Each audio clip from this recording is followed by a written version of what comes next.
Ամեց։ Պարոն Փաշինյանը Բայց մի րոպե իսկական աղմուկ այլ մի րոպե դադարեցնենք աղմուկը։ Պարոն Փաշինյան խաղաղության պայմանագրի հետ կապված կարծես թե ստորագրման նախաստորագրումից հետո օրը հստակ չի եւ ստորագրի, բայց իրան զուգահեռ Ադրբեջանի նախագահը Կոշթորետորաբանություն է գործադրում, Սևանն անվանում է Գյոչա, Վարդենիսը Բազարգեչար, խոսքով ո՞նց եք պատրաստվում խաղաղություն ստորագրել մի երկրի հետ, որ դեռևս շարունակում է Կոշթորետորաբանությունը, չհաշված որ ունենք նաև գերիներ Բաքվում։ Գիտեք, նախ ես ուզում եմ, որ մենք էլի ես կոնֆերանսի ժամանակ էլ ասացի, տեսեք, երբ որ դուք Ադրբեջանի նախագահի ասածը ինձ ուղղված հարցի մեջ դնելով սխալ եք ձևակերպում, արդեն իսկ իմ ցանկացած պատասխան սխալ է, քանի դեռ հարցի բազան չի ճշտվել։ Հիմա ես ճշտեմ հարցի բազան։ Ադրբեջանի նախագահը ասել է, որ ցարական ժամանակների քարտեզի մեջ Սևան չի եղել, ուրիշ անուն է եղել։ Հիմա ես էլ ասում եմ, այդ նույն քարտեզի մեջ Հայաստան կա, Ադրբեջան չկա, դա ինչ նշանակում։ Այսինքն խոսքը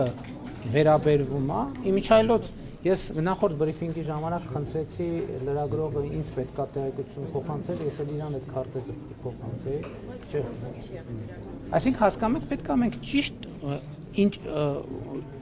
հարցը ճիշտ պետք է ձևակերպենք, որպես պատասխանը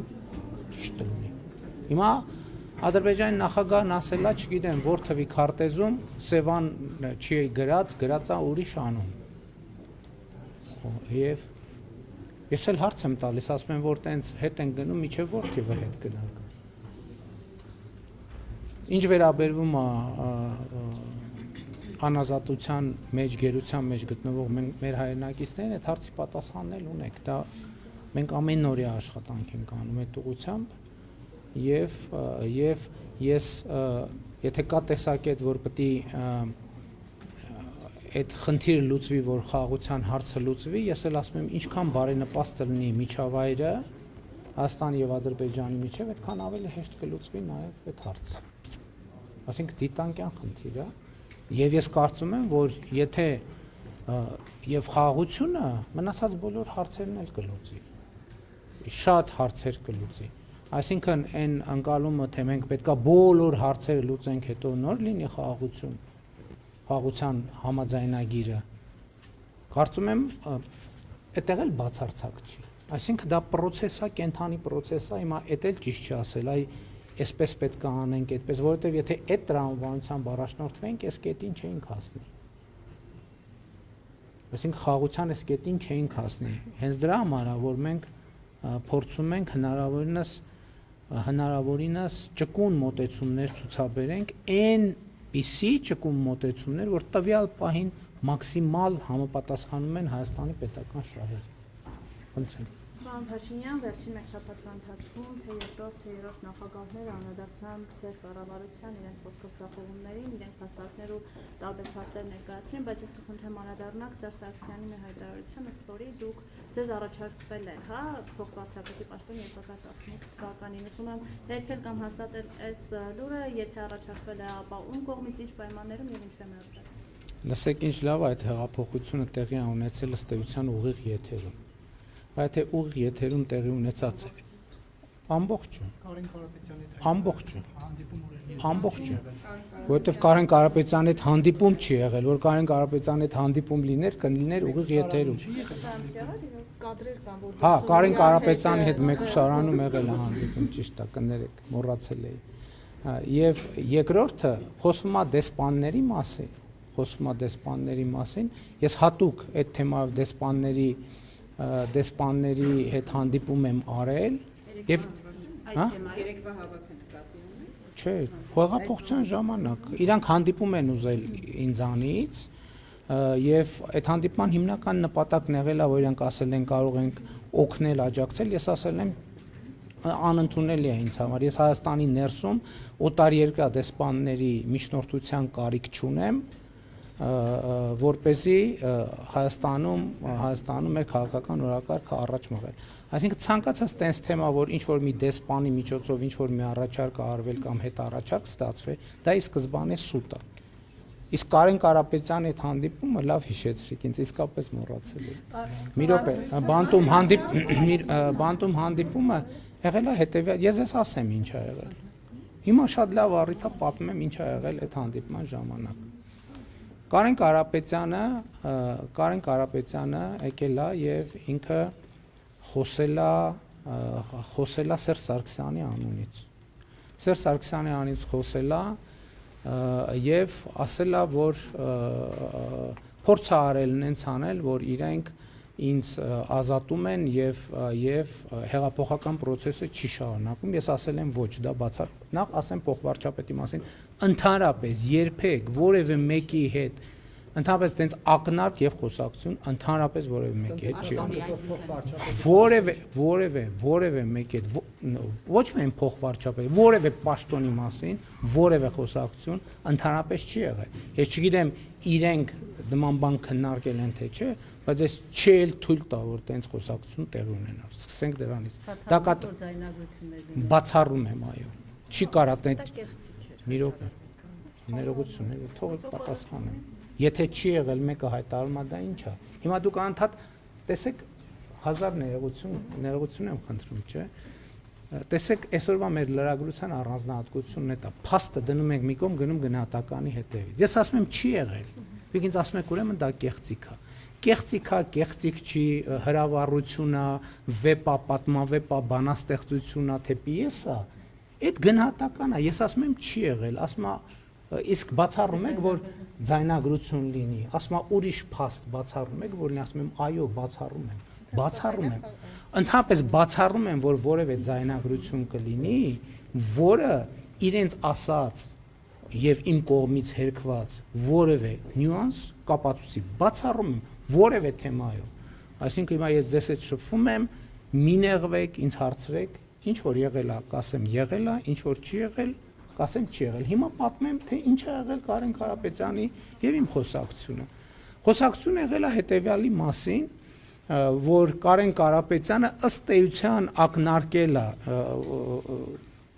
ուղիղ չի ասել, բայց ակնարկել է ենթատեքստերով։ Եթե ինքը հերքի ես դա կհասկանամ, որովհետև ուղիղ չի եղել խոսակցությունը եղել է ենթատեքստերով, որ իրանք ինձ ազատեն, մեզ ազատեն եւ հեղափոխությունը, այսպես ասած, հեղափոխությունը դուրս գա օրակարգից եւ մենք ինչ որ ձևով Կարեն Կարապետյանը պատրաստակամություն է հայտնել, որ ինքը որպես բոլորի կողմից ընդունելի տեխնացու ստանձնի իշխանություն։ Ես ասել եմ դա ընդունելի չի ինձ համար եւ Սերժ Սարգսյանը պետքա հեռանա, որից հետո Կարեն Կարապետյանը գնացել է եւ ասել է, եկել է վերադառնալով, ասելով, որ Սերժ Սարգսյանը պատրաստ է հրաժարական տալ, բայց առաջարկում է, որ դա տեղի ունենա ֆրանկոֆոնիայի գագաթաժողովից հետո։ Ինքը ֆրանկոֆոնիայի գագաթաժողովը ընդունի, որից հետո հրաժարական տա։ Ես ասել եմ դա անընդունելի է, ես չեմ ընդունի այդ տարբերակը, որից հետո գնացել է եւ ես չգիտեմ, բայց ընդհանրում է գրում էր խոսում էր ինչ որ մեկի հետ, չգիտեմ ում հետ էր խոսում, որից հետո վերադարձել է եւ ասել է, որ Սերժ Սարգսյանը պատրաստ է հրաժարական տալ հունիսին։ Ես ասել եմ դա ընդունելի տարբերակ չի եւ Սերժ Սարգսյանը պետք է հրաժարական տա այսօր, վաղը, մաքսիմալ մյուս օրը։ Որից հետո ինքը գնացել է, եկել է, ասել է ընդունելի է այդ պայմանը։ Էս է եղել մեր խոսակցությունը մեկուսահանում Կարեն Կարապետյանի հետ։ Պարոն Փաշինյան, բան բաց թողեցի ձեր հարցից։ Հա, ինչ վերաբերում դուք ասեք ձախողումների մասին։ Ուրեմն հարգելի գործընկերներ, ուզում եմ էտել ընդհանրապես այս քննարկումների արդյունքում բյուջեն քննարկում խոսելու է, ես էլ եմ անդրադառնալու, պատգամավորներն էլ են անդրադառնալու, աշխարհում մարդկության պատմության մեջ չի եղել որևէ կառավարություն, որը ձախողում չունենա։ Թեման բոլորովին ուրիշ բանի մասին է։ Բոլորովին ուրիշ բանի մասին է եւ այդ գնահատականը կապված է նրանից, գնահատականը, թե ինչ խնդիր է դրված մեր առաջ լուծելու համար։ Ես այդ խնդրին գուցե այս քննարկման ժամանակ էլ անդրադառնամ, բայց կարծում եմ առավել մանրամասն կանդրադառնամ առաջիկայում կայանալիք համաժողովի ընթացքում։ Համեցեք։ Պարոն Փաշինյան, դուք մեկնարկել եք աթոռիկոսին հեռացման գործընթաց եւ արդեն երրորդ պատարագին եք մասնակցում, պատրաստում եք չորրորդին մասնակցել, բայց մենք տեսնում ենք, որ առանձնապես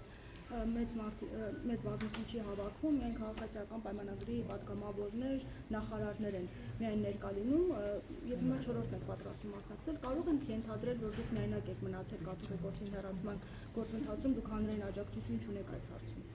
Գիտեք ինչ, ես Աստծո հետ իմ հարաբերություններում այլոց աջակցության կարիքը չունեմ, որովհետև դուք ասում եք գնում եք պատարագի, մարդիկ չեն հապի, մենք պատարագի ենք գնում, ես պատարագի եմ գնում, ես չեմ գնում հանրահավաքի։ Ես ում համար։ Ում համար, ձեզ համար է կարող է այդպես ստացվում, որ դպրոցի, գիտեք, հանրապետությունում քանի դպրոց կա։ Չէ, մի րոպե, հանրապետությունում կա հազարավոր դպրոցներ, չէ, ասինքն 1000 տնօրեն մասնակցում է դպրոցին, պատարագի։ Պատարագների ժամանակ չեն ծափահարում, բայց օրինակ Հովանավանքում ծափահարում են շատ։ Գիտեք ով է որոշում պատարագի ժամանակ ծափահարում են, թե չէ։ Պատարագին ծափահարում է, թե չէ, որոշում է պատարագի մասնակիցը։ Ես գնում եմ պատարագի եւ ուրախ եմ, որ գնում եմ պատարագի, որովհետեւ ինչպես ասել եմ, դա ուրախ եմ, որովհետեւ դրանով դա կարեւոր է ինձ համար, իմ եւ այդ թվում մեր քաղաքական թիմի այն հատվածի, ովքեր հավատում են Աստծուն, որովհետև ես ընդունում եմ, որ մարդիկ Հայաստանի Հանրապետությունում ունեն խղճի ազատություն, նրանց մի մասը կարող է հավատալ Աստծուն, մյուս մասը կարող է այլ հայացքների տեր լինել, բայց դա ինձ համար իմ հոգևոր եւ բարոյական նորոգման ճանապարհ է եւ ուրախ եմ այն մարդկանց համար, ովքեր գալիս են։ Պարոն Փաշինյան, բայց դուք ասել եք, որ դուք աղոթքները շարունակելու եք նաև մայր աթոռում, այսինքն դուք նշել եք, որ սա մի գործընթաց է, որը տանում եք աթոռիկոսին հեռացման, բայց հանրային պահանջ դուք չեք տեսնում։ Որտեղ մարդկանց թիվը քիչ է։ Դուք որ լրատվամիջոցից եք։ Դրա համար էլ չեք տեսնում։ Հենց թե ես դուք կիմանաք։ Շատ հա դուք եք դրե վերնագիրը, որ լարված իրավիճակ, այդ իրաց վերնագիրն է։ Լավ, վերջը։ Ես ուզում եմ ասեմ նաև, որ այս պատարագների շարքը շատ կարևոր է, որովհետև այո, ես այդ օրակարգը ձևակերպել եմ եւ բարձրաձայնել եմ եւ հետեւականորեն գնալու եմ այդ օրակարգով, բայց նաև սա կենթանի process է, որտեղ խոսակցություն է տեղի ունենում հանրության հետ, խոսակցություն է տեղի ունենում յուրաքանչյուրը ինքը իր հետ, խոսակցություն է տեղի ունենում Աստծո հետ եւ ասենք դուք եթե հարցնեիք, մոտավորապես հարցնեիք, ինչու ես որոշեցի գնալ պատարագների։ Ընդ որում առաջիկայում էլ եմ գնալու։ Որովհետեւ ես նաեւ իմ եթերներից մեկում պարզաբանեցի, որ ես կարծում եմ, որ խոսքը մեր սրբության սրբոցի մայրաթոռի հոգևոր եւ բարոյական նորոգման մասին է եւ այդ հոգևոր եւ բարոյական նորոգմանը հասնելու եւ մեր սրբության սրբոց մտնելու ճանապարհին մենք պետք է մաքրվենք։ Սա ինձ համար մաքրվելու ճանապարհ է ձեր ասած եզրագծին հասնելու համար, որովհետեւ իմ թեզը որն է, ես ասում եմ մենք անդադ խոսում ենք արժեքահենք հանրության մասին, բայց մենք չենք կարող արժեքահենք հանրություն ունենանք, եթե մեր սրբության սրբոցը, մեր բարոյական եւ արժեքային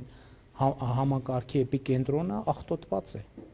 Բայց հետո հասկանում ենք նաեւ այդ քննարկումների ընթացքում, որ ի վերջո դա տեղի է ունեցել մեր միջավայրում։ Այսինքն դա տեղի է ունեցել, որովհետեւ մենք ենք թույլ տվել, դա տեղի է ունեցել, որովհետեւ մենք այդ ամենի ականատեսն ենք եւ մեր ականատես լինելու բերումով մասնակիցը։ Ուրեմն եթե մենք ասում ենք, որ ուրիշները արժանի չեն մեր սրբության սրբոցին, իսկ արժանի չեն, բայց մենք էլ պետք է նախ արժանանանք։ Եվ այդ է պատճառը, ինչ ենք գնում պատարակի, ինչ եմ հաղորդություն ընդունում եւ շարունակելու եմ հաղորդություն ընդունել, որպեսզի իհարկե գնալու ենք մայրաթորդա,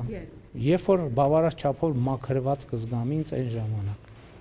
Խնդրեմ։ Պարոն Փաշինյան, 22 թվականի ձեր ելույթն էի նայում, ասացիք, որ Հայաստանում ադրբեջանական անկլավներ չկան, համենայն դեպս իրավական հիմքեր չեն հայտնաբերվել։ Հետո 23 թվականին արդեն Պրահայից հետո ասացիք, որ ճանաչում եք Ադրբեջանի տարածքային ամբողջականությունը, անկլավները ներառյալ, եւ այդ ժամանակ դեռ երկու այսպես սցենար առաջարկեցիք, կամ փոխանակում, կամ փաստացի վերահսկողության պահպանություն։ Հիմա դուք գրառում եք արել, որ պետք է վերադարձնենք Արցախաշենը եւ օկուպացված մյուս տարածքները։ Ինձ հետաքրքիր է բանակցային գործընթացում այս մասով արդյոք կա նորություն եւ արդյոք սցենարներից մեկի մասով կա համաձայնություն, որ դուք այդպիսի գրառում եք արել։ Ես այդպիսի գրառում արել եմ, որովհետեւ չեմ կարող այդպիսի գրառում չանել, որովհետեւ չի կարող Հայաստանի Հանրապետության որևէ ներկայացուցիչ, որևէ վարչապետ հրաժարվել Հայաստանի Հանրապետության ինքնիշխան տարածքի եւ այսինքն Հայաստանի Հանրապետության տարածքային ամբողջականությունը վերականգնելու օրակարգից եւ այդ գրառումը հաստատումն է ակնհայտի։ Ինչ վերաբերում է սցենարներին, սահմանազատման գործընթացի ճանապարհով մենք ասել ենք նաեւ, որ մենք արդեն իսկ մեր գրավոր ստանձնած պարտավորություններին հավատարիմ ենք եւ ուժային որևէ սցենար բացառում ենք ուղղակի։ Ինչ վերաբերում է սցենարներին, սահմանազատում պետք է տեղի ունենա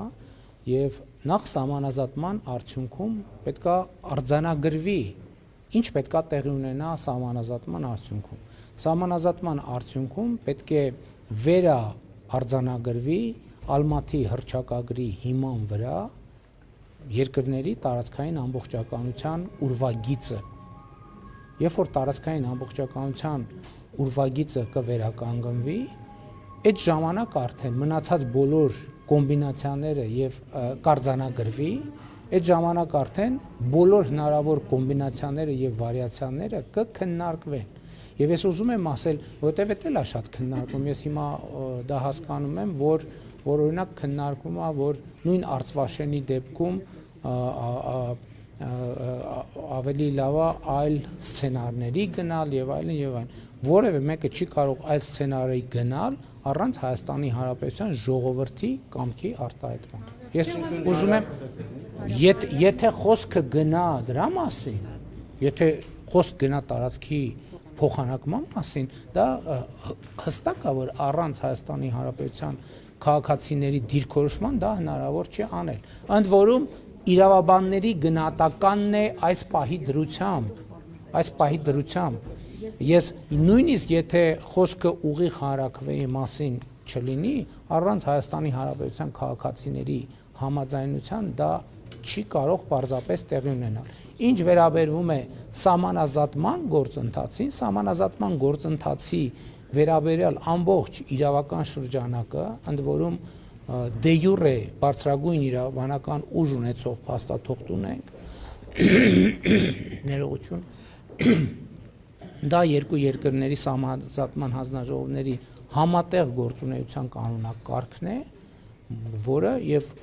այդ շրջանակում աշխատանքներ պետքա տեղի ունենան եւ իմիջայլոց ասեմ մնացած ամեն ինչն է հնարավոր կոմբինացիաները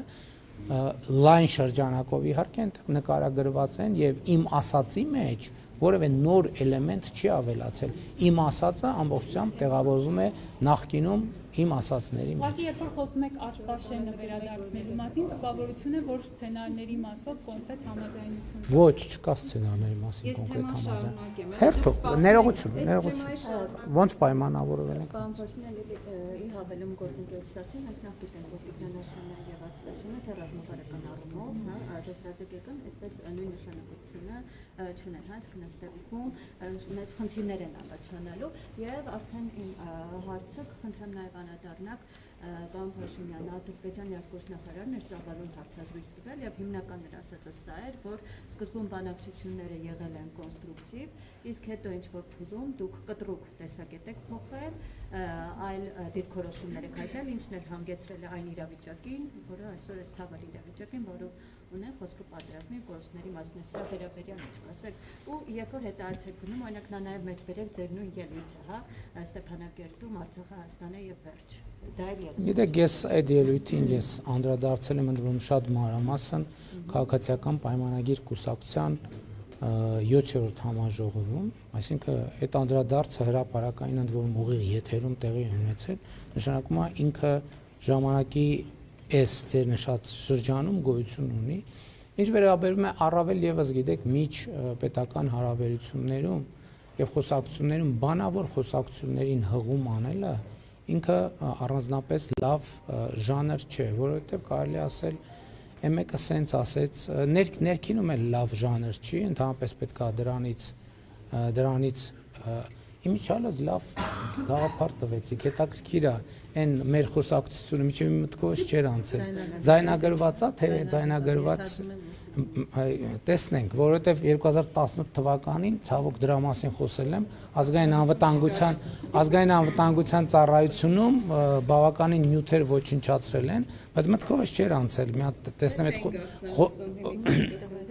ես չգիտեմ, հիմա անդիմադիրներին չեն գաղտնալսում, հիմա գաղտնալսում են նրանց, ում օրենքով սահմանված է գաղտնալսել, բայց ես դա կստուգեմ։ Բանավոր խոսակցությունը լավ ժանր չի, որովհետև դա մեզ տանում է միտեղ, որ թե ինչ դիրքորոշում է կոնկրետ փոխել, ինչի մասին է խոսում, առաջարկում ներկայացրել։ Ես հիմա ասեմ, իմ բոլոր դիրքորոշումները արտահայտված են հրապարակային 2018 թվականից, դուք իմ դիրքորոշումներն էլ գիտեք, դիրքորոշումների փոփոխություններն էլ գիտեք, կասկածներն էլ գիտեք, տրանսֆորմացիան էլ գիտեք, ելույթներն էլ գիտեք, իմ որևէ տեղում ես կարող եմ մի բան ասել վստահաբար։ Այն օրվանից մինչև այսօր բանակցային որևէ սենյակում ես չեմ ասել որևէ բան, որը կհակասեր հրապարակային իմ արտահայտած դիրքորոշումներին։ Ցանկացած հայտարարություն ստուգելու համար համատեք իմ հրապարակային դիրքորոշումների հետ։ Համընկնում է, չի համընկնում, ուրեմն սխալ է։ Խնդրեմ։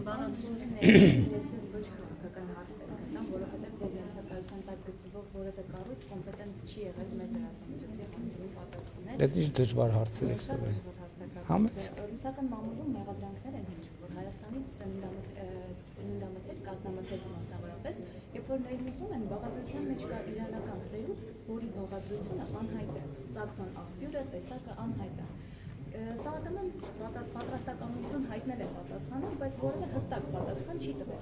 Ուսումնասիրությունները չնան, թե իրանից ինչպես է ներմուծվում Հայաստան, ինչպես է հստակ է, բայց ինչ բաղադրություն այդպես է հստակ չէ։ Ուզում եմ ձեզ խնդրել, գուցե պարզաբանման համար ձեզ դիմենք եւ հրահանգեք ուսումնասիրություն սկսել սերուցք, հասկանանք էլի մեզ ինչու են մեղադրում ռուսական մամուլը։ Շատ լավ։ Այս թեմայից տեղյակ եք նաեւ։ Ես այդ թեմայից այն խորությամբ տեղյակ չեմ, որ հիմա ձեր հարցին վստահ պատասխանեմ, կվախենամ սխալվել, բայց ձեր ասածը ընդունում եմ, իգիտություն եմ ընդունում, փորձենք ստանալ ինչ որ մի տեքստ։ Եթե դուք կոնկրետ հարց ունեք, ավելի լավ կլինի այդ գրավոր հարցը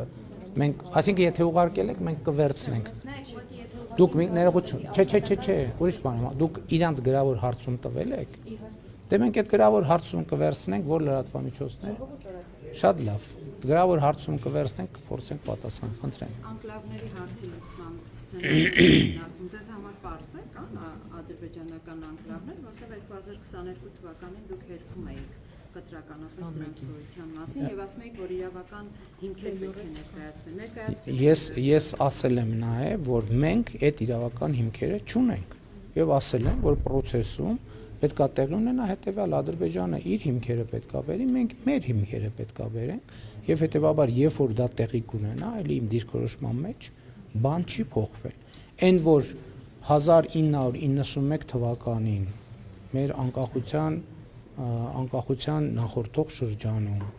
Հայաստանի Հանրապետության տարածքում եղել են կոնկրետ գյուղեր, այդ գաղտնիք չի։ Ես այդ գյուղերի մի մասը Իջևանի շրջանում են եւ ես այդ գյուղերի միջով անցել գնացել եմ, ես չեմ կարող ասեմ, որ բնության մեջ այդպիսի բան չի եղել։ Ադրբեջանցիներ են ապրել։ Այո, Հայերն ապրել են Արցախում։ ես բան չունեմ ասելու, ես խոսում եմ սահմանազատման գործընթացի մասին։ Սինգապուրում էլ են հայեր ապրել։ Այո, ես խոսում եմ սահմանազատման գործընթացի մասին։ Շատ տեղեր են ապրել եւ ապրում, բայց մենք հիմա խոսում ենք սահմանազատման գործընթացի մասին։ Ստացել եք այդ իրավական հիմքերը։ Ոչ այդ թեմայով ասեցի արդեն, հարցին պատասխանեցի, որ դեռ քննարկումներ չի եղել, հիմքերի ուսումնասիրություններ փոխադարձաբար չի եղել։ Եթե ինչպես եք ասում, որ մեր վերահսկողության տակ կան ադրբեջանական տարածքներ, որովհետև այդտեղ մենակ անկլավների թեման չի, ուրիշ թեմաներ էլ կա։ Ուրիշ թեմաներ կա։ Չունեք ձեր այդ պնդմամբ։ Այդ իմ պնդմամբ նկատի ունեմ, որ 1991 թվականի Ալմաթայի հռչակագրի հիման վրա մեր տարածքային ամբողջականությունները պատկերացնելով մենք ունենք խնդիր եւ որ մեր տարածքներն են օկուպացիայի ներքո եւ որ իրենց տարածքներն են օկուպացիայի ներքո որոշակի։ Ես հիմա եթե որպես ձեր հարցին պատասխանեմ, պետքա սահմանազատում իրականացնեմ։ Ես նկատի ունեմ կամայական տարածք, որ ընկնում է այդ կարգավիճակի վրա։ Հիմա աչքաչափով կարող ենք ասել ինչի մասին է խոսքը, բայց դա լավ ժանր չի, որովհետև մենք իրավական process-ը թողած մտահանգումներով ենք առաջնորդվում։ Խնդրեմ, ես կրկին Բայրամովի հայտարարություն, դուք ասում եք բանավոր չեք պատասխանում այդ թեզերին, բայց այնտեղ կար մի միտք, որ դուք երբ որ ժամանակ եք խնդրել, հետո չեք փորձել լուծել, պատճառաբանելով, որ Հայաստանում ձեզ կսպանեն։ Ինչ մտահոգություն ունեիք, ով ձեզ պետք է սպաներ եւ քանի որ ձայնագրությունների գաղտնալսումներից խոսքի ավ Սերժ Սարգսյանը ժամանակի նախընտրական շրջանում մի ձայնագրություն էր հրապարակել կրկին բանակցությունների հետ կապված։ Չմեջբեր եմ ինչ ձայնագրություն։ Այսինքն հիմա բանակցությունների ընթացքում դուք նման արտահայտություններ շատ եք անում, որ բանակցությունները փաստորեն միտեղ արդեն դուք ասել եք, որ խոստովանել եք այդ ձայնագրության մեջ դուք խոստովանել եք, որ բանակցությունների ժամանակ դուք ձեզ կներեք գժի տեղ եք դնում, որպեսզի իրավիճակը փրկեք։ Հիմա Բայրամովն էլ այս մի հայտարարությունն է արել։ Հիմա ինչպես հասկանանք այս ամեն ինչը եւ արդյոք դուք բանակցություններում նման բան եք ասել։ Գիտեք, ինչ ես էլի եմ ասում, բանավոր ժանրը ինքը շատ վտանգավոր ժանր է, որովհետև բանավոր ժանր նույնիսկ հրապարակային տեսախցիկների առաջ արած հայտարարությունների վերաբերյալ հետո լինում են տարընթերցումներ։ Հետո պարզվում է, որ մի կողմը այլ բան է ասել, մյուս կողմը այլ բան է հասկացել, եւ հետեւաբար այդ ժանրը ես համարում եմ բացարձակապես անօգուտ։ Ես այն չեմ ասել, նա նենց է ասել, ինքը նստած էր, բայց ես հիշում դու սուրճ էիր խմում, ես սուրճ, դա անօգուտ ժանր է։ Այսինքն դա բացարձակապես նախ ես կարող եմ ասել, որ այն հանդիպումները, որին Ադրբեջանի արտաքին գործերի նախարարը հղում է անում, ինքը ոչ միայն դրան չի մասնակցել, ինքը այդ ժամանակ արտաքին գործերի նախարար չի ելվել։ Ինքը բոլորովին ուրիշ պաշտոն, այսինքն ինքն էլ լսել է ուրիշից, գուցե այդ ուրիշը լսել է ուրիշից, գուցե այդ ուրիշը լսել, ես չգիտեմ, բայց ես ներողություն եմ խնդրում, բայց ասում եմ առավել եւս այն մարդու ասածը, որը այդ ժամանակ չի եղել այդ կարգավիճակում անիմաստ Սերժ Սարգսյանը ինչ։ Սերժ Սարգսյանի հրապարակած այդ ձայնագրությունը, այնտեղ էլ հո ձեր ձայնն է։ Ինչ է ձեր հարցը։ Որ այդպես որ բանակցությունները Ես այնտեղ խոսել եմ իմ թիմակիցների հետ, եւ դա եղել է ազատ ժանրի խոսակցություն, արտանին խոսակցություն, արտանին խոսակցության ժամանակ կարող են ձևակերպումները լինել ընդարձակ, եւ ստեղծագործական։ Դա չի վերաբերվում միայն ինձ, դա վերաբերում է նաև ձեզ, բոլորիդ։ Խնդրեմ։ Պարոն վարչապետ, Սերժ Սարգսյանի եւ Ռոբերտ Քոչարյանի հայտարարություններից հետո դուք ի պատասխան դրան տեղեկացրեցիք, որ բանակցային փաստաթղթերը մինչև տարեվերջ կհրապարակվեն։ Սերժ Սարգսյանը սա որակեց խոստում, որը կարողացան կորզել ձեզանից, ինչպես կարձականքեք դրան, ինչ բացահայտումներ կլինեն այդ փաստաթղթի հրապարակումներից եւ երկրորդ հարցս ներողություն եմ խնդրում, դուք ձեր էջում հրապարակեցիք ռոբոտ գրպից գրելով, որ մեր զինվորների նոր բարեկամն է։ Համանցածում տարբեր տեղեկություններ կան, որ սա պատվիրված ինչ որ անորակ սարք է, օրինակ Թեմուից։ Այդ քննադատություններին ինչպես է արձագանքում։ 90% ձեռքով վաճառում։ Լավ, ես շնորհավորում եմ Սերժ Սարգսյանին, որ տենց մեծ հաջողություն ունի։ Հույս ունեմ իր կենսագրության մեջ դա կնշի, որ մենք կորզեցինք խոստում։ Ես քանի ամիս է խոսում եմ դրա մասին։ Եվ եթե մի քիչ մտածեք եւ մտածեն, կիմանան ինչ փոխվեց եւ ինչի եմ հիմա եւ ինչի եմ ասում միջև տարվա վերջ։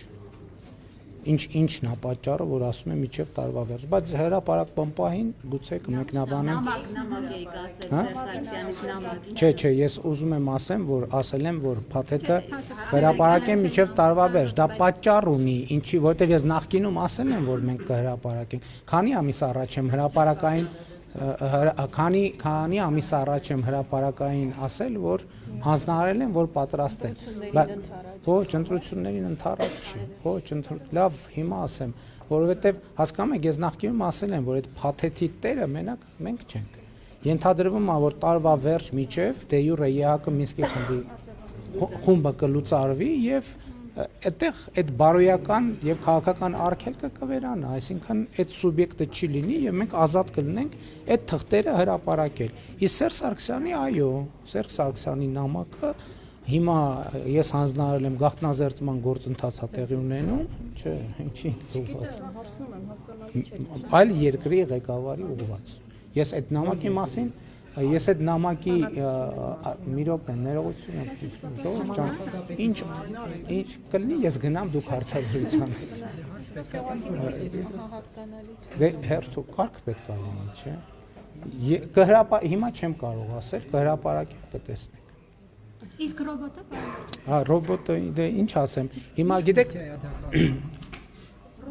որ ուշադիր նայեք, կտեսնեք, բայց ես ձեզ ուրիշ բան ասեմ։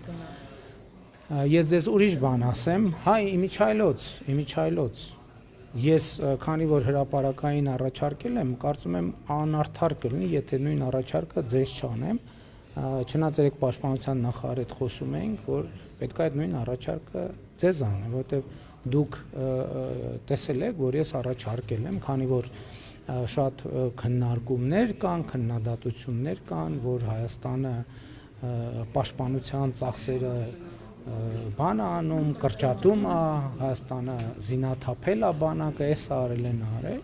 ես լրագրողներին առաջարկում եմ առանց տեսախցիկների, առանց բանի,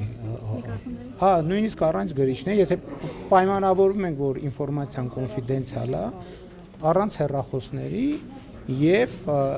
եթե որևէ մեկը ստանձնի ցուցակ ձևավորի են լրագրողների, ովքեր պատրաստ են նաեւ հետագայում որևէ կոնֆիդենցիալության կանոնները պահել, ես ձեզ պատրաստ եմ տանել եւ մոտիկից ծանոթացնել եւ շների հետ, եւ կատուների հետ, եւ մնացած բոլոր հնարավոր միջոցների հետ, եւ դուք այդ հարցի պատասխանը անձամբ կտեսնեք, այդ բոլոր քննադատությունները հիմք ունեն, թե հիմք չունեն։ Ես իմիջայլոց, երբ որ նախկին 3 ղեկավարներին գրավոր այդ առաջարկը արել էի, վերջում մի նախադասություն էի գրել, այդ նախադասության տակ բովանդակություն կա։ Ինչ վերաբերում է ձեր հարցին կոնկրետ, գիտեք, հիմա օրինակ վաճառքում կան խանութում երևի, բայց վաճառքում կան, նայում ես Կալաշնիկովի ավտոմատը։ Բայց ինքը որսորդական զենք է, այսինքն ինքը ակոսափող զենք չի, որսորդական զենք է ազատ վաճառքում գտնվող։ Երբ որ հիմա մենք դա դնենք, նույն տրամաբանությամբ, եթե ես դնեի Կալաշնիկովի ավտոմատի նկար, որ մենք ձեռք ենք բերել, ինչ-որ մեկը կարող էր որսորդական խանութում ազատ վաճառքի մեջ, ընդ որում քանի տոկոս էր զեղչով այդ նկարը դնել, ասել դե տեսեք այդ։ Դե եւ նաեւ այդ է պատճառը, որ ես այս վերջերս հաճախ եմ առակած առաջինը մեջ բերում, որտեղ ասում է Մեսրոպ Մաշտոցի զուր չի թարգմանությունը սկսել այդտեղի ձև, մենք դա ավելի հաճախ պետք է հիշենք, որի մեջ կա նաև այս արտահայտություն, որտեղ ասում է ընկալել խոսքի բարդ դարձվածքները։ Մենք երբեմն շատ հեռու ենք մնում դրանից, համեցեք։ Պարոն Փաշինյան, Սերժ Սարգսյանը իր վերջին հարցազրույցում նաև հայտարարել է, որ պատերազմի ժամանակ երկրորդ թե երրորդ օրը հստակ չեմ հիշում, Լևոն Տեր-Պետրոսյանը եւ Ռոբերտ Քոչարյանը ցանկություն են հայտնել մեկնել Մոսկվա բանակցությունների, բայց դուք չեք լիազորել նրանց, ընդ որում բանակցությունները պիտի կայանային ոչ թե Վլադիմիր Պուտինի մակարդակով, այլ Լավրովի, եւ ձեր պատասխանը եղել է հետեւյալը, որ առանց այն էլ ԱԳՆ-ն ամենօրյա մակարդակում այդ բանակցությունները տանում է։ Նախ կուզենամ անդրադառնալ այս խոսակցություններին, արդյոք եղել է նման խոսակցություն թե ոչ, եւ Ռոբերտ Քոչարյանը արդեն որ երրորդ անգամ կասկածի տակ է դնում օգոստոսի 8-յան իրողությունները եւ խաղաղությունը, ասում է, որ դա մեկ անձի ցանկությունից եւ տրամադրությունից կախված փաստաթուղթ է եւ առաջարկում է երաշխավոր կողմերը ավելացնել, այսպես ասած Չինաստանը եւ Ռուսաստանը կարող են դառնալ երաշխավոր այդ երրակողմ պայմանագրին եւ մեկ հավելում են Ռոբերտ Քոչարյանի ասուլիսից, ասում է, որ 2026 թվականին հուսով է թուղթու գրիչ տայք գրեք, համ ոնց են հիշել։ 2026 թվականին հուսով է հայ ժողովուրդը այդ սխալը չի գործի, դուք չեք վերընտրվի եւ ինքը գալով հանրային համերաշխություն կիրականացնի, որովհետեւ իր բառերով ասած դուք չարեք ձեր իշխանությունը նույնպես։ Դե հատկապես Ռոբերտ Քոչյանի հույսը վաղուց մեռած պիտի լիներ, բայց ինչ որ դիմադրումը չենք հասկանում ինչի հաշվին։ Հաջորդ հարցը, հա, իմիջիայլոց այդ բանի հետ կապված, Սերժ Սարգսյանի հարցազրույցի հետ կապված, ես հետո տեսա, որ ինչ որ տոնակատարություն է եւ Սերժ Սարգսյանի կողմնակիցներն ասում են փաստորեն ասում են Փաշինյանը քշերը չի քնել եւ բան արել, նայելա Սերժ Սարգսյանի հարցազրույցը, ես տանպես ամեն օր իմ աշխատանքային ժամը սկսվում է 5-ին, ժամը 5-ին եւ պիտի անկեղծ ասեմ, որ նույնիսկ ես որ իմացա, որ 5 թե 7 ժամանոց, այսինքն ես չգիտեմ, որ նոր ավարտվել է հարցազրույցը ընդհանրապես եւ 2 հոգու հավաքել եւ 5 ժամ խոսալ, այդ նշանակում է մարդը բան ունի, շփման ինչ որ խնդիր ունի։ Ճիշտ է, ես էլ 4 ժամանոց ասուլիս եղել է, նույնիսկ 5 անում եմ, բայց այն դեպքում լրագրողները, այսինքն բոլոր ցանկացող հավատարմագրված կառավարության բոլոր ցանկացող լրագրողները մասնակցում են։ Ինչ վերաբերում է երաշխավորներին, մենք արդեն երաշխավոր ունեցել ենք։ Եվ այդ երաշխավորի մասին մեր պատկերացումներն են, որ մեզ համար ստեղծել են այն խնդիրները, որոնք մենք ունենք։ Եվ դա ակնհայտ է։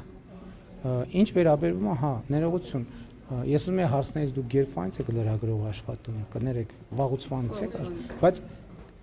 տասնյակ անգամ այդ թեմաներին անդրադարձել եմ։ 3 ղեկավարների գնալու, չգնալու եւ այլն եւ այլն։ Ես օթանավն եմ տրամադրել, ասել եմ ուզում եք գնաք, որ ուզում եք գնանք։ Այսինքն այդ թեման ինչի, այսինքն չեք զանգել ասել, որ իրենց ընդունեք այնպես, օրինակ ինչպես մեզ կընդունեք, որովհետեւ ասում է պետք է ամեն դեպքում իշխանությունից ձեր անունից բան լիներ։ Դե հիմա դուք ինձ ստիպում եք էլի անցնեմ խոսակցությունների ժանրին, ես Ռուսաստանի գործընկերներին ցույց եմ դրել, որ եթե իրանք ուզում են իրանց հետ շփվեն, ես դեմ չեմ։ Այսինքն իրանց կընդունեք այնպես, ոնց որ ինձ կընդունեք, հա, այսինքն ասեի, որ իրանք իրեքով են Հայաստանի վարչապետը։ Այդ ինչ է նշանակում, այդ ինչ արտահայտում է, իրանք կընդունեք այնպես, ոնց որ ինձ կընդունեք։ Այդ ինչ է նշանակում։ Այսինքն ասեի, իրանք իրեքով տրիումվիրատ է Հայաստանում ձևավորվել, ես այլևս Հայաստանի վարչապետ չեմ, իրանք իրեքով են Հայաստանի վարչապետ։ Բայց պատերազմները հանում այդ ժամանակ նախագահի հետ։ Հա, փաստորեն իրանք չեն ճանաչում, պետք է ես ասեի, որ իրանք Հայաստանի նախկին հարգելիներս, իրանք ասել են, որ տեն ցանկությունն են, ես ասել եմ, խնդրեմ, օթանավն էլ ասել են, վերցրեք գնացեք, որի վրա գրած է Հայաստան, թող գնային։ Եվ 29000-ի մասով պարոն Փաշինյանը այդ մասով չպատասխանեցիք, ասում է սահմանափակում եք, երբ որ պահանջներ չունեք, սահմանափակում եք այդ 29000-ի մեջ, մեզ արդեն գործոն չեն ընկալում։ Դե գիտեք, այդ թեմային էլ եմ տասնյակ անգամներ անդրադարձել։ Այդ խնդիրը, այդ հայցակարգը, որ երբ որ մենք ասում ենք սա մեր ինքնիշխան տարածքն է, մեր սահմանն է, այդ ճիշտ է, որ մենք մեզ սահմանափակում ենք։ Դա ճիշտ է։ Բայց դա վատ է, որ մենք մեզ սահմանափակում ենք։ որովհետև մենք մեզ սահմանափակելով, այդ սահմանով նաև ուրիշներին ենք սահմանափակում։ Եվ երբ որ ես ասում եմ, որ լեգիտիմությունը պետք է անգնի մեր արտաքին անվտանգության հիմքում, հենց դա նկատի ունեմ։ Երբ որ ասում եմ, որ 18 տարեկան մեր երեխեքին տանում ենք խրամատում դնում ենք եւ ասում ենք մենք մեզ չենք սահմանափակում։ Ուրիշներն ասում են շատ լավ, դուք ձեզ չեք սահմանափակում, մենք էլ չենք սահմանափակում։ Եթե մենք ասում ենք, որ այստեղ սահման չկա, եւ հետեւաբար այդ սահմանը մեզ չի սահմանափակում, ուրիշներն էլ ասում են շատ լավ, եթե սահմանը ձեզ չի սահմանափակում եւ այդտեղ սահման չկա, ուրեմն մեզ էլ չի սահմանափակում։ Դե եկեք տեսնենք, ում ավելի շատ կսահմանափակի եւ ում պակաս կսահմանափակի։ Եվ ես ձեզ ուրիշ բան ասեմ։ Հիմա օրինակ ես ձեզ ասում եմ, որ եկեք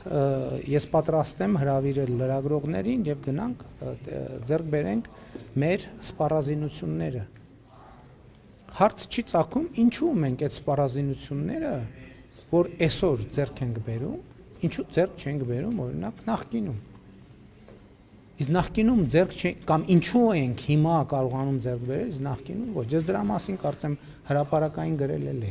Կետերից կարևորագույնը մեկը այն է, որ մեր ռազմավարությունները հիմա հիմնված են լեգիտիմության վրա։ Եվ այն ժամանակ մարդիկ մեզ թափանցիկ ասում են ամենայն հարգանքով, բայց մենք ձեզ սպառազինություն չենք կարող վաճառել, որովհետև մենք չունենք երաշխիք, որ դուք այդ սպառազինությունը չեք օգտագործի ձեր ինքնիշխան տարածքի հետ կապված կարիքներից դուրս, այսինքն չեք տեղակայի տարածքներում, որը չի հանդիսանում ձեր միջազգայինորեն ճանաչված տարածքը։ Սահմանը դրա համար է։ Եվ առաջին բուֆեր,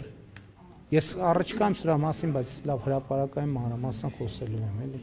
չպատմեմ ամեն ինչ։ Վարչապետ իրար հաջորդելով հարցազրույցներ տվեցին Սերժ Սարգսյանը եւ Ռոբերտ Քոչարյանը, արդեն տեսել եք ձեզ մեղադրեցին Ղարաբաղը բանակցային գործընթացից դուրս թողնելու մեջ, պատերազմ հրահրելու մեջ, փոխ լրացնող այս իրար շարունակող հարցազրույցները ինչ միտում ունեն ձեզ։ Այդտենց բան են ասա, ես Ղարաբաղը ես դուրս եմ թողել բանակցային գործընթացից, հա, ասել եմ ստանում։ Բանակցային Փակուղի եք մտցրել, այսինքն Փակու, լսեք, ինչ շատ լավ, պատերազմ, փակուղի, մի րոպե, պատերազմ, փակուղի, պատերազմ, շատ լավ, ես հիմա ասում եմ, արդեն 1 տարի 8 ամիս Հայաստանի սահմանին զինվոր չի զոհվում։ Հիմա եթե 2018 թվականի եւ ասում եմ, որ նախկինում մենք ոչ մի տարի չենք ունեցել, ոչ մի, որ այսպիսի իրավիճակ չլինի։ Հիմա եթե 2018 թվականին չկար պատերազմ, ինչ են զինվորները զոհվում սահմանին։ Պատերազմը ո՞րն է։ Պատերազմը այն է, երբ որ արտաքին ներգործության հետևանքով զինվորներ են զոհվում։ Ամեն տարի մեր սահմանին զոհվել են զինվորներ 18-ից առաջ։ Քոչարյանը մեր չեն կրակում, որովհետև ինչ ուզում են ստանում են իր վերջին հարցազրույցին առանց կրակելու ինչ ուզում են ստանում։ Ինչ։ Նկատիվներ Հայաստանի տարածք։ Ես ձեզ նոր քիչ առաջ շատ երկար եւ մանրամասն ներկայացնում էի Հայաստանի ինքնիշխանության եւ լեգիտիմության կոնցեպտը։ Այստեղ պետության կոնցեպտի մասին է խոսք։ Պետության կոնցեպտի մասին է խոսք։ Երկրորդը փակուղու մասին։ Եթե փակուղու մասին չէր, էլի ես զարմանում եմ, որ հրապարակային հայտարարություններից հետո էլի տենց մեկնաբանություններ են հնչում։ 2018 թվականի ապրիլի արձագանքեց դրան բան վարչապետ, ասում է մինչև այդ էլ բազմաթիվ անգամներ բանակցությունները մտել են փակուղի, բայց այդ թվում 2016 թվականի ապրիլին, ճիշտ է, հա։ Դուք չգիտեք։ 2016 թվականի ապրիլյան պատերազմի մասին չեք լսել։ Էդ էլ փակուղի մասին։ Բա ինչի էր այդ պատերազմը սկսվում։ Բա ինչի էր այդ պատերազմը։ Հեսա միջայլոց։ Շատ լավ զուգահեռ։ Հեսա որ բանակցային փաթեթները հրապարակվել են եւ դուք կարդակեն ինչի վրա ես հղում եմ արել 2016 թվականի ապրիլի առաջարկությունը 2016 թվականի հուլիսի կամ հունիսի առաջարկությունը 2016 թվականի օգոստոսի առաջարկությունը այս բոլոր հարցերի պատասխաններ Սերժ Սարգսյանի նամակը կկարդաք Եվ կտեսնեք բանակցությունները իմիջայլոց խոսում են ռազմական բալանսի խախտման մասին, որ մեր ժամանակ ռազմական բալանսը խախտվել է, ճիշտ է։ Հիմա դուք երբ որ այդ փաթեթը հրապարակվի, կտեսնեք ոնց է Սերժ Սարգսյանը իր ձեռքով գրել եւ ստորագրել, որ ռազմական բալանսը խախտված է։ Ինձնից առաջ այս պահին չեմ ասում։ Պարոն վարչապետ, համացանցում տեղեկություններ կան, որ ստեղծվել է Հայաստանում նոր արտաքին հետախուզական ծառայություն, ԱՄՆ կենտրոնական հետախուզական վարչության եւ Մեծ Բրիտանիայի գաղտնի հետախուզական ծառայության աջակցությամբ, սա ինչպես կմեկնաբանեք, արդյոք նոր արդեն գործող արտաքին հետախուզական ծառայություն է, թե այլ բան, եւ մեկ հարց էլ, դուք նշեցիք, որ մայրաթուր կգնաք այն ժամանակ, եթե չեմ սխալվում, ասացիք միջև ամբողջությամբ մաքրվեք, շատ մեղքեր ունեք, հա, պարոն վարչապետ, շատ մեղքեր ունեք, չասեցի ամբողջությամբ, ասի բավական չափով։ Լավ, իսկ բավական չափի համար ձեզ քանի տարի է պետք կամ տասնամյակ, ինչքան ժամանակ է պետք։ Կապրենք կտեսնենք։ Ինչ վերաբերում է ձեր առաջին հարցին, կներեք ընդհանրապես չեմ մեկնաբանի, ոնց ասեմ, որ ձեզ համար հանկարծ վատ չէ ինչի, որովհետև այդ ինչ որտեղից եք կարծում։ Արման Բաբաջանյանն է հանրապետություն ծառայության ղեկավար։ Դե կներեք դա անհետեցություն։ Իսկ չկա այդպիսի Հայաստանի Հանրապետությունում երբ է ստեղծվել 2024 կամ 23 թվականին ստեղծվել է արտաքին հետախուզական ծառայություն։ Այդ ծառայությունը ստեղծվել է դրանից առաջ ընդունվել է օրենք։ Հետո ընդունվել է կառավարության որոշում։ Կառավարության որոշումից հետո կարող է process-ները գաղտնի են տեղի ունեցել։ Դա Հայաստանի Հանրապետության կառավարության եւ օրենքներով որոշումներով ստեղծվել է Հայաստանի Հանրապետության արտաքին հետախուզական ծառայություն։ Ամերիկան եւ Բրիտանիան կապ չունեն, կապ ունի միայն Հայաստանի Հանրապետությունը, իսկ արտաքին հետախուզական ծառայությունը, ինչպես ցանկացած երկրի արտաքին հետախուզական ծառայություն համագործակցում Ռուսաստանի, Միացյալ Նահանգների, Բրիտանիայի, մյուս երկրների, գործընկեր երկրների արտաքին հետախուզական ծառայության։ Ինչ?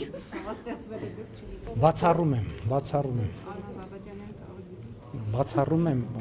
որ ստեղծվել է եւ ես չգիտեմ։ Եվ նույնիսկ բացառում եմ, որ առանց իմ որոշման նման բան կարող է ստեղծել։ Կներեք, մեկ հարցել բան վարչապետ, 7 միլիոն դրամը, որ մինչև օգոստոսի 8-ը գաղտնի որոշումներով տրվել է ՀԿ-ներից մեկին, ինչ նպատակով է տրվել, իրենք ինչ են արել եւ արդյոք այս իրական Հայաստանի գաղափարախոսությունը, որ կա ամենատուփ խոսում եք, իրենք են մշակել ձեզ։ Ոչ, իրենք իրական Հայաստանի գաղափարախոսությունը չեն մշակել։ Դա շատ կարևոր հետազոտություն է եղել կառավարության համար, քաղաքականություններ մշակելու տեսակետից եւ ես կարծում եմ, որ դա շատ կարևոր համագործակցություն է եղել եւ շատ արդյունավետ եւ ընդ որում էդ էլ հրապարակային է դրված։ Հրապարակային ամեն ինչը դրված գաղտնի եւ օգոստոսի 8-ին ինչ կապ ուներ, որ օգոստոսի 8-ից հետո գաղտնազերծ։ Որովհետեւ դա մի ժամանակաշրջան է, որ մենք եւ ես կարևոր էի համարում, որ գաղտնի լինի եւ որպեսզի այդ թվում արտաքին ուժերը չտիրապետեն այն տեղեկություններին, թե ենթատեքստային եւ սոցիալ հոգեբանական ինչ թեմաների վրա է աշխատում Հայաստանի Հանրապետության կառավարությունը։ Բայց այդ աշխատանքը չափազանց կարևոր աշխատանք է, եւ դա շատ բարձր են գնահատում եւ իմիջայլոց որպես խորհուրդ եմ տալիս նաեւ կարդալ այդ նյութերը, որովհետեւ դա այդտեղ շատ կարևոր նյութ է մեր մասին առաջնորդության եւ հանրության հարաբերությունների մասին, մտածողության բանաձևերի ձևավորման մասին, ինքը ուղղակի շատ հետաքրքիր գիտական, հետազոտական, բայց նաեւ գիտահանրամատչելի։ Առայժմ հեղինակի ձեր մասին գրված գիրքն ենք կարդում։ Գիտեք, ճիշտ եք անում, որ կարդում եք, ես ձեզ ասեմ։ Դրա շրջանակներում է նաեւ ձեր մասին, հեղափոխության մասին Վարդան Ազատյանը գիրք գրել։ Ես ձեզ ասեմ, որ մեր հանդիպումը տեղի է ունեցել այդ գրքի առիթով, որովհետև ես ինքս եմ ցանկություն հայտնել հանդիպել Ինչն է հետազոտության հիմնական արդյունքը եւ հետազոտության հիմնական նյութը, թե ինչպիսին է Հայաստանի Հանրապետության քաղաքացիների ընկալումը պետության եւ քաղաքականության գործառույթների մասին, ինչպես է դա ձևակերպվում հանրային մտածողության մեջ եւ ինչպես է ձևակերպվում պետական ինստիտուտների եւ քաղաքականությունների մեջ։ Եվ այս տրամաբանությամբ այդ գիրքը, որովհետեւ միջև հիմա էլ շատ հնչում են հարցեր։ Հեղափոխությունը ինչի տեղի ունեցավ, ոնց տեղի ունեցավ եւ այլն եւ այլն։ Այդ գիրքը նախընթաց գիտական մոտեցում է, թե ինչու է Հայաստանում տեղի ունեցել հեղափոխություն եւ որ կարեւոր է ինչ նպատակով է տեղի ունեցել հեղափոխություն։ Մարդիկ ինչ նպատակ են ունեցել այդ հեղափոխությունը։ Կառավարությունը ֆինանսավորել։ Ոչ, գիրքը չի ֆինանսավորել կառավարությունը, ընդհանրապես ասում եմ, խոսակցությունը սկսվել է այն ժամանակ, երբ որ այդ գիրքը իմ ձեռքն է ընկել եւ ես կարդացել եմ, ես տեսել եմ, որ այդ գրքի թեման դա հեղափոխության մասին չի, դա մարդկանց եւ պետության հարաբերությունների մասին է։ Ես տեսել եմ, որ գրքի թեման շատ կարեւոր է, բայց անավարտ է։ Պետք է հետազոտությունը շարունակել արդեն ոչ թե փողոցի process-ների արդյունքում հեղափոխական, այլ պետության եւ մարդու հարաբերությունների մեր պատմությունը պետք է ուսումնասիրել, որովհետեւ մենք պետականության շատ երկար պատմություն չունենք, պետք է ուսումնասիրել ոնց ինչ բանաձևերի շրջանակում եւ ինչ ճանապարհով են ձևավորվել պետության եւ մարդու քաղաքացու հարաբերությունները եւ քաղաքացու պետության ընկալումը եւ պետության քաղաքացու ընկալումը։ Բայց կոռուպցիոն ռիսկեր չկան այլ։ Բայց դա բանախոսը չի։ Հարգելի չեմ դժգոհում, չեմ դժգոհում։ Ես կարծում եմ, որ ինֆորմացիան բաց է եւ նրանք ովքեր պետք է առանց մրցույթի պետք բյուջեի 7 միլիոն առանց մրցույթի գիրք գրած անձին տալ գիրքը իմ մասին չի, գիրքը հեղափոխության մասին է, սկսենք դրանից։ Հենց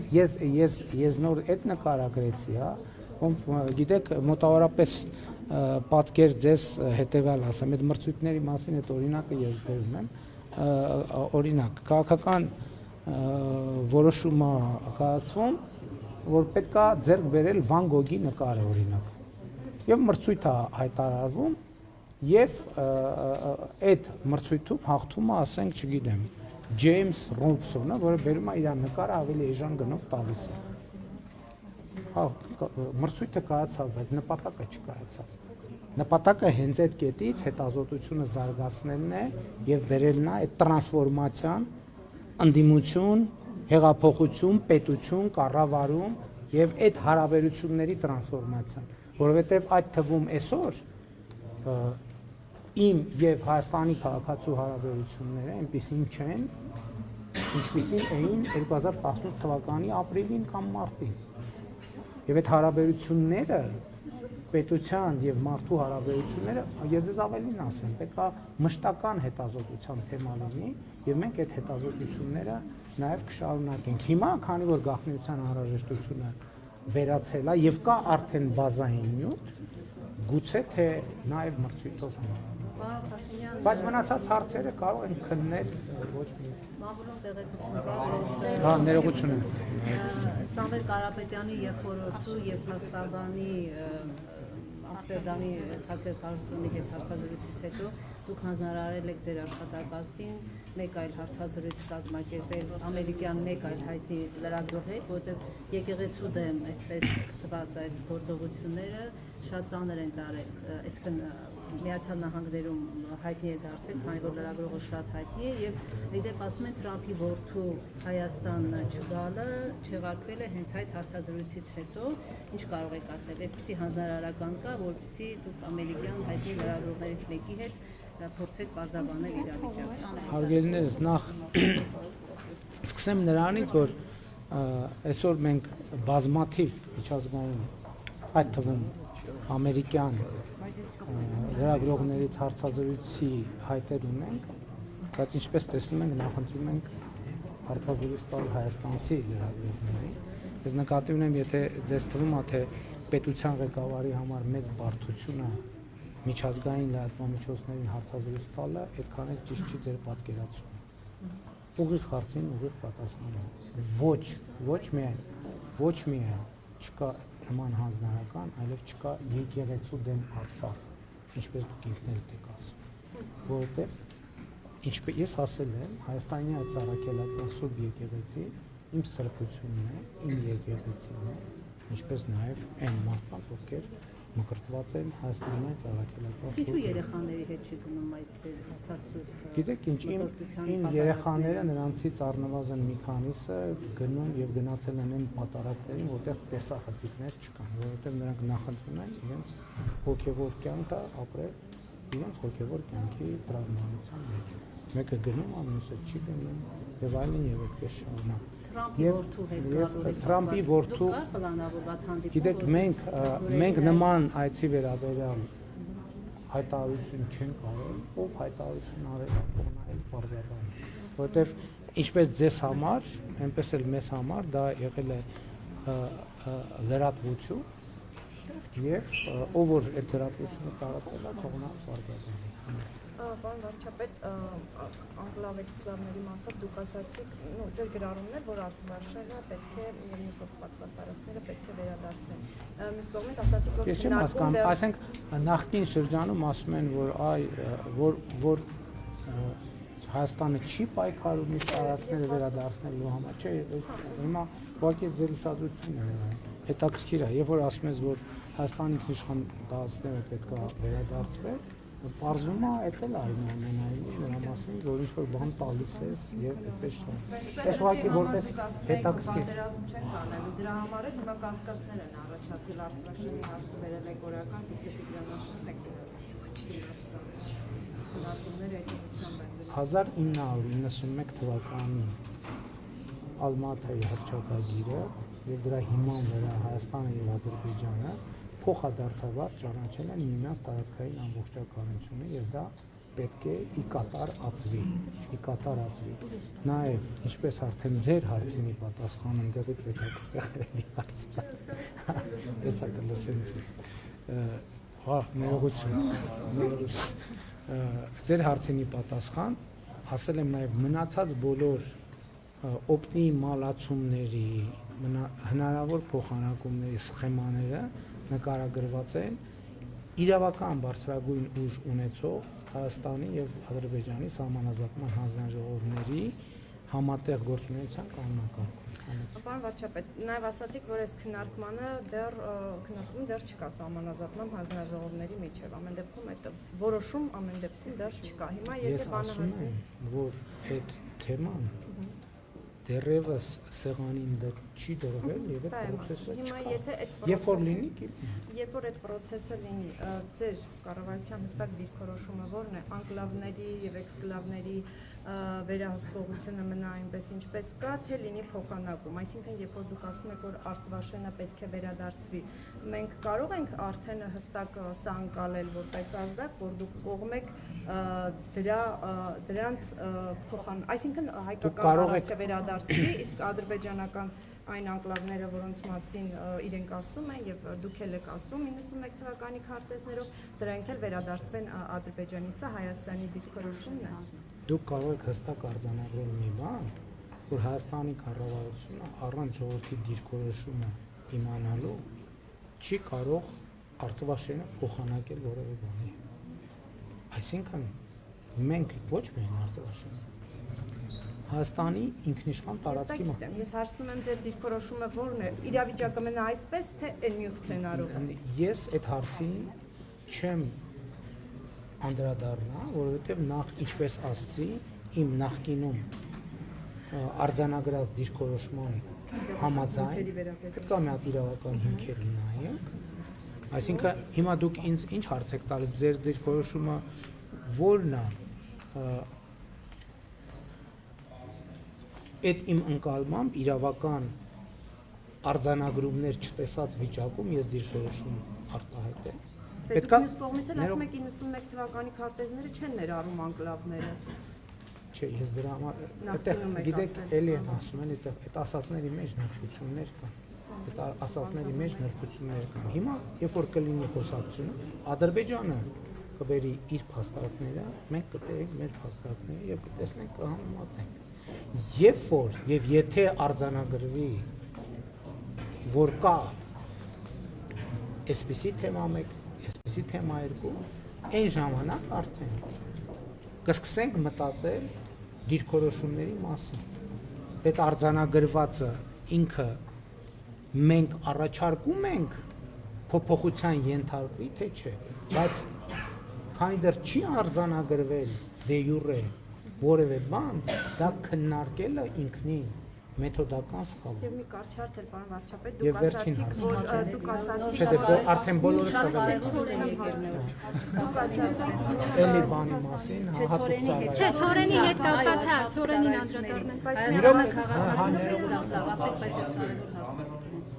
Պարոն վարչապետ, Բայց դուք ինչի՞ չեք մի քիչ նենց կանգնում, որ մեր օպերատորներին անդադար չեն։ Դուք ասացիք, որ հեղափոխության օրերին Եվրամիության դեսպանների հետ հանդիպում է եղել։ Եվրամիության չէ, բոլոր դեսպանները։ Հայաստանում հավատարմագրված դեսպանների հետ հանդիպում է եղել եւ բոլոր դեսպանների եւ իրենք Ես հիմա չեմ կարող ասել բոլորն են մասնակցել թե չէ։ Ես ուզում եմ հետեւյալը հասկանալ, որ օրն է եղել այդ հանդիպումը, եթե կարող եք հիշել օրը ասել եւ կոնկրետ ինչ աջակցություն են ձեզ առաջարկել Եվրամիության։ Գիտեք, այդ հանդիպումը տեղի է ունեցել Մարիոտում, ես օրը չեմ կարող ասել, դա ուղիղ եթերում ես գնացել եմ այդ հանդիպման, չի լուսաբանվել այդ հանդիպումը։ Ինչ աջակցություն են ձեզ։ Նրանք առաջարկել են միջնորդություն, ես մերժել եմ։ Ես ասել եմ, ես կարիք չունեմ օտար երկրա ներկայացուցիչների միջնորդության Հայաստանի Հանրապետության ներսում մեր հարաբերությունների համար։ Աջակցության մասին։ Այդ է եղել աջակցությունը, միջնորդություն։ Այսինքն աջակցության մասին չի եղել։ Աջակցություն միջնորդությունով, իրավիճակը։ Ոնց լուծվի, ոնց հանգուցանք։ Ես չեմ հարցրել, որովհետև ես ասել եմ, որ այդ բանաձևը ինքնին ինձ համար ընդունելի չի, մեզ համար։ Պայմանավորվում ենք վերջին Հարցը Ցորենի վերաբերյալ։ Վերջին 15 Վերջին հարցը։ Պարոն վարչապետ, Ցորենի չէ, որ է տարածել։ Ցորենի հարցը պարոն վարչապետ հրաժարվել ռուսական հացահատիկից ի օգուտ ուկրաինականի։ Չի կարող այդպես։ Պարոն վարչապետ, Ցորենի հետ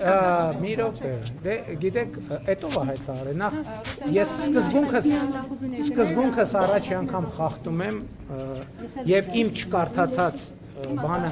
լուրը մեկնաբանում եմ, բայց ասում եմ դա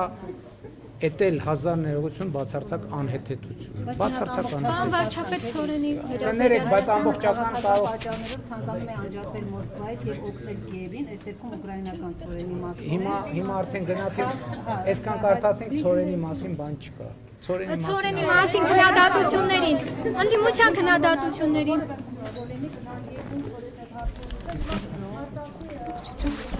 Միրոպը գոնը Կարիք է քան դրեք ասել։ Ես մի ժամ դեր հարցերին պատասխան չեմ